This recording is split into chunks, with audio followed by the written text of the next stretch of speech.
خطابوں اور کتابوں کے اندر موافقت ہونی چاہیے، اکابر کی تحریروں میں اور آستانوں کے پیروں میں موافقت ہونی چاہیے، یعنی وہ ائمہ جن کے ذریعے سے ہم تک دین پہنچا ہے ان پر، ان کے لکھے ہوئے الفاظ پر وہ گستاخیوں کے فتوے جال لگیں گے جو لگانا مجھ پہ چاہتے ہو، میری تو کوئی حیثیت نہیں، مگر جہاں تک یہ ذرا پہنچے گی سوچ لو، میرے وہ تشریحی الفاظ، خطا اجتہادی وہ، اور یہاں جو حقیقت مسئلہ بیان کرنے کے لیے انہوں نے ذکر کیا، اور یہ بھی وہ نہیں کہ جنہیں کسی خروج یا ناسبیت کی طرف کوئی منسوب کرے، یہ اہل بیت اطہار علیہم رضوان کے قصیدے لکھنے والے ہیں۔ الکوثر الجاری الی ریاض احادیث البخاری، امام احمد بن اسماعیل شافعی ثم الحنفی، الکوثر الجاری، یہ جلد نمبر 6 صفحہ نمبر 472، باب ہے مناقب و قرابت رسول اللہ صلی اللہ علیہ وسلم ومنقبت فاطمہ رضی اللہ تعالی عنہا، یا باب لگائیں گے ساتھ تو منقبت فاطمہ رضی اللہ تعالی عنہا، باب منقبت فاطمہ رضی اللہ تعالی عنہا، اس میں انہوں نے بخاری کی شرح میں اسی حدیث کی وضاحت میں یہ لکھا ہے، کہتے ہیں تمسک بہ الروافض، کہ روافض اس سے استدلال کرتے ہیں، فی الطعن علی ابی بکر، حضرت ابو بکر صدیق رضی اللہ تعالی عنہ پر طعن کرنے کے لیے، فإنہ لما منعها ما سالت، کیونکہ جب حضرت صدیق اکبر رضی اللہ تعالی عنہ نے وہ نہ دیا جو سیدہ فاطمہ رضی اللہ تعالی عنہا نے مطالبہ فرمایا تھا، ہاجرت ہو حتی توفیت، تو پھر وہ انقطاع رہا ان کا حضرت صدیق اکبر رضی اللہ تعالی عنہ سے وصال تک، یعنی اس مسئلہ میں دوبارہ گفتگو نہیں کی۔ کہتے ہیں یہ جو روافض اس سے استدلال کرتے ہیں، ھذا جہل عظیم، یہ عظیم ہے، مگر کیا جہالت عظیم ہے، یہ بہت بڑا جہل ہے جو اس حدیث سے روافض استدلال کرتے ہیں۔ یہاں وہ کہتے فَإِنَّهُ لَوْ أَعْطَاهَا، اب آگے جو لفظ ہیں خاص ان کا بھی میں ترجمہ نہیں کروں گا، اور یہ بھی اس پورے گروپ کو دے رہا ہوں جنہیں علم و فضل کے لحاظ سے ہم کوئی تانا نہیں دینا چاہتے، چونکہ اب اس صف میں بڑے بڑے اہل علم بھی موجود ہیں، کیونکہ جو علم کے یتیم خانوں والے ہیں وہ پہلے تھے، اب آسمان علم کے بڑے بڑے ستارے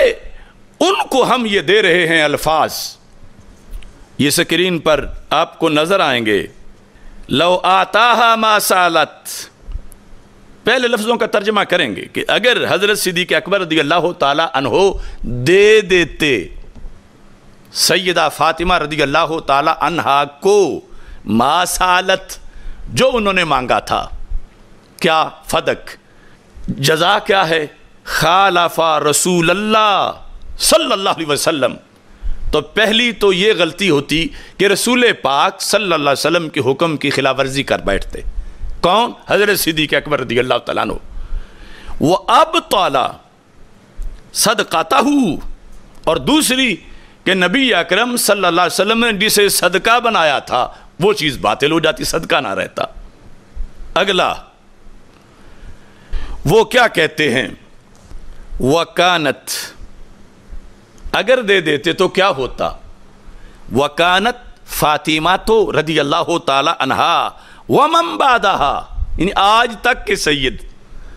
قیامت تک کے سید، ان سب کو تو اس مسئلہ میں یعنی کس قدر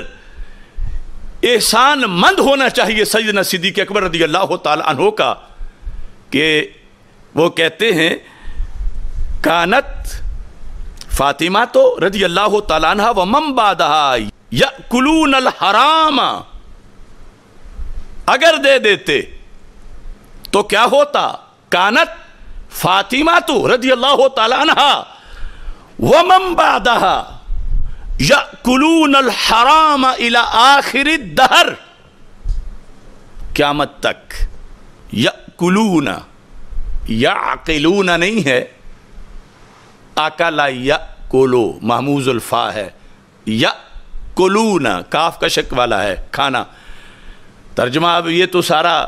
اردو میں، یأکلون الحرام الى آخر الدہر، کہ سیدہ فاطمہ رضی اللہ تعالی عنہا اور اولاد فاطمہ رضی اللہ تعالی عنہا یہ ان کے لیے مسئلہ بن جاتا. اب وہ جو بیٹھ کے انٹرویو کر رہا تھا اسے کیا خبر کہ کیا ہے راہ و رسم شاہبازی، میری طرف منسوب کر رہے ہیں کہ انہوں نے تو یہ بھی کہہ دیا، یہ بھی کہہ دیا. یہ کہا ہے محدثین کے امام نے، اور ترجمہ کر کے پھر سناؤ کہ کیا ترجمہ اس کا کرتے ہو. بہرحال یہ اب اس پورے طبقہ کا جس میں پہلے کچھ علمی یتیم تھے اور اب اہل علم بھی شامل ہوئے تو سب کے لیے ہے. مگر جو آج تک تصفیہ کی 4 لائنیں پڑھ کے نہیں بتا سکے، لیکن پھر بھی امید تو رکھنی چاہیے، امید پر جہان قائم ہے. ویسے پیش خدمت ہے یہ کہ اس پر نظر فرما کے یہ سمجھا دیں سارے سامنے بیٹھنے والوں کو کہ اس کا ترجمہ کیا ہے، اور اس کا ترجمہ کر کے پھر فتویٰ لگائیں ان لفظوں پر اور اس کے بولنے والے پر، تو پھر پتہ چلے گا